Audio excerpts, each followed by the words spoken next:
Have you ever noticed how different your school looks after hours? When the bell has long since rung, the hallways are empty, and the only sound is the hum of the overhead lights.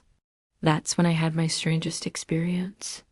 I was a freshman staying late to finish a project in the art room.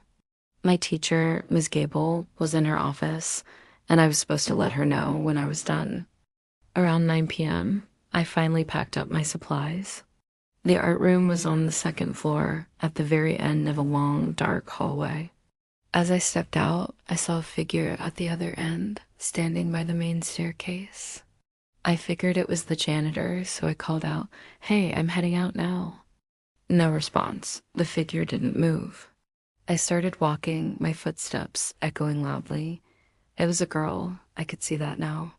She was wearing an old-fashioned school uniform, like something out of a black and white photo. Weird, but I thought maybe it was for a school play. "Excuse me," I said, getting closer. "Are you okay?" She slowly turned her head.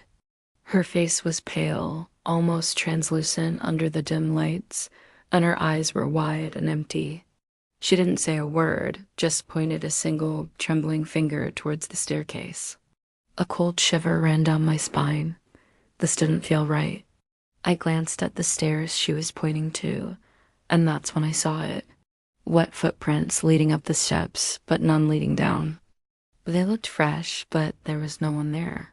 My heart was pounding. I turned back to ask the girl what was going on, but she was gone, vanished. The hallway was completely empty again. I practically flew down the corridor to Miss Gable's office, my mind racing.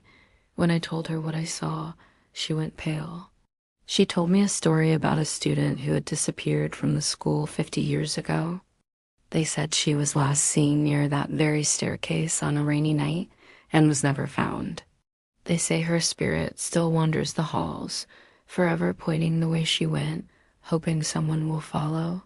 I never stayed late at school again. Thanks for listening to my story. If you have any creepy school tales, share them in the comments. Don't forget to like and subscribe for more spooky content. Stay safe.